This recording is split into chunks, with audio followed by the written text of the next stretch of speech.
personal history in the hydrogen space, so I thought I'd kick us off a little bit. I'm also the founder and CEO of a local company here in Santa Cruz, OurEnergy. We do all kinds of work in the renewables and infrastructure space, including in electric fuels. And we're doing that work all around the world. I'm super passionate about this, really excited about the emerging hydrogen tech that's coming online, and excited that everybody else is getting excited about it as well. Just by way of a little bit of personal history, I started my career actually in hydrogen research and development back in the 90s, making proton exchange membrane, hydrogen fuel cells, and doing all kinds of other renewables work.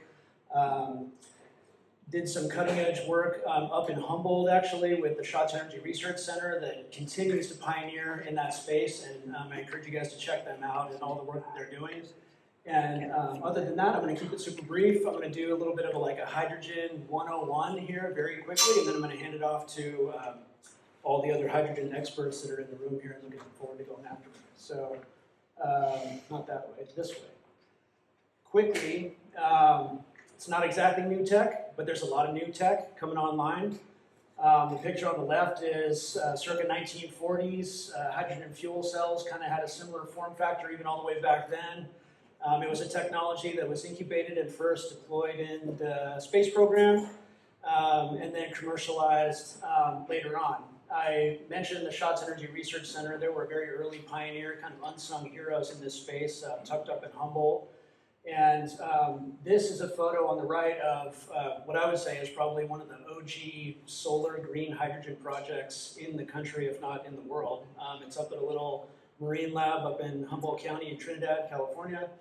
And basically the solar hydrogen cycle in a nutshell is generate solar electricity, excess electricity goes to running the fuel cell in reverse as an electrolyzer, generates hydrogen and stores it in a tank, and then runs that backwards through the fuel cell and generates electricity at night. So it's basically a hydrogen battery.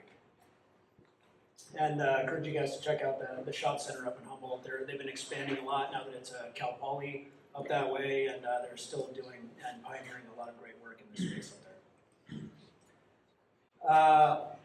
Quick primer on the hydrogen space and how it's referred to in the industry. As I say, all the flavors of the rainbow. There's kind of some emerging nomenclature and standards around hydrogen and how we refer to it. You know, I think most of us are looking at green hydrogen, which is up at the top, the lowest carbon option, but there's pink, blue, purple, gray, and just about every other color in between, depending on what flavor you're going for. One that's not on the list is white hydrogen, which is actually naturally occurring hydrogen deep underground or deep in the ocean. That some exploratory work is going on right now as well in that space. Okay, so continuing on the tech thread, and in fuel cells in particular, so I mentioned proton exchange membrane fuel cells. That's the PEM fuel cells there at the top. Basically, there's all kinds of different fuel cells for hydrogen tech that have emerged over the years for both mobile and stationary applications.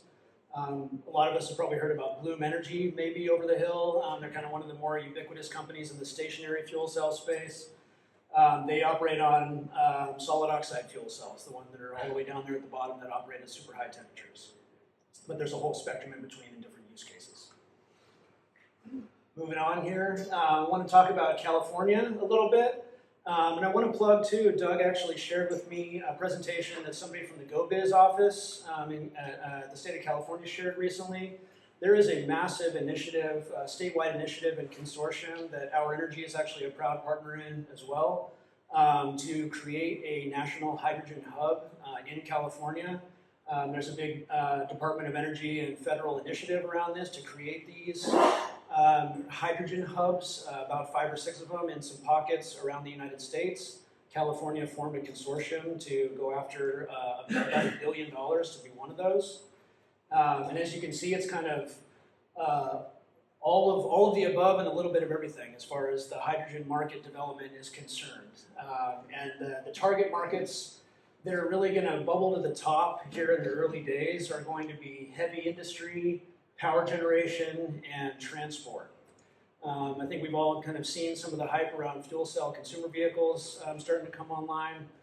That's going to be a little slower in my prediction. I think battery vehicles are kind of here to stay and have the momentum, but there's going to be all kinds of other deep hydrogen use cases for decarbonization coming on in the industry. And plug to a couple of things on the State of California's website.